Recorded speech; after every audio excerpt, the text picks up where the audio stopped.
ఏపీలో మహిళలకు good news చెప్పింది కూటమి ప్రభుత్వం. కూటమి అధికారంలోకి వచ్చిన తర్వాత చంద్రబాబు సర్కార్ మహిళలను ఆర్థికంగా బలోపేతం చేసేందుకు అనేక నూతన పథకాలు అమలు చేసింది. తాజాగా మరో కొత్త పథకానికి శ్రీకారం చుట్టనుంది. రాష్ట్ర వ్యాప్తంగా మహిళలు ఆర్థికంగా ఎదిగేలా నగరాలు, పట్టణాల్లో ఎగ్ మార్టులు ఏర్పాటు చేసుకునేలా సాయం అందించనుంది.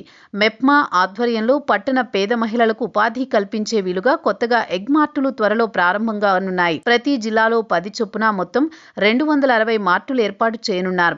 ఒక్కో మార్ట్ ఏర్పాటుకు 50,000 రూపాయల చొప్పున నిధులు సమకూర్చనున్నారు. దేశవ్యాప్తంగా కోడిగుడ్డు విక్రయానికి గాను నేషనల్ ఎగ్ కోఆర్డినేషన్ కమిటీ ఆధ్వర్యంలో ఈ మార్ట్లు ఏర్పాటు చేయాలని నిర్ణయించారు. 50,000 రూపాయలు కేటాయించేందుకు నిర్ణయం తీసుకున్నారు. ఇందులో 35,000 రూపాయలతో కార్ట్ అంటే బండి, ఇతర సామాగ్రి అందిస్తారు. మరో 15,000 రూపాయల విలువైన గుడ్లు సరఫరా చేస్తారు. గుడ్లతో పాటు వివిధ రకాల ఆహార పదార్థాలు తయారు చేసి విక్రయించేలా ఏర్పాట్లు చేయనున్నారు. ప్రధానంగా రద్దీ ప్రాంతాల్లో ఈ మార్ట్లు ఏర్పాటు కానున్నాయి. స్వయం సహాయక సంఘాల సభ్యులకు ఈ మార్టులు ఏర్పాటు విషయంలో ప్రాధాన్యం ఇస్తున్నామన్నారు. మెప్మా ఆధ్వర్యంలో స్వయం సహాయక సంఘాల సభ్యుల్లో ఇప్పటి వరకు ఎలాంటి ఉపాధికి నోచుకొని ఒంటరి మహిళలకు అత్యంత ప్రాధాన్యమిస్తారు. అర్హులైన మహిళలను ఎంపిక చేసేలా ఇప్పటికే మెప్మా ఆదేశాలు జారీ చేసింది.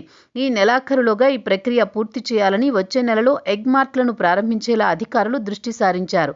అయితే రూపాయి పెట్టుబడి లేకుండా ఉపాధి యూనిట్లు ఏర్పాటు చేయడం ఇదే మొదటిసారి అని అధికారులు చెబుతున్నారు. మొత్తం పెట్టుబడిని నేషనల్ ఎగ్ కోఆర్డినేషన్ కమిటీ అందించనుందన్నమాట.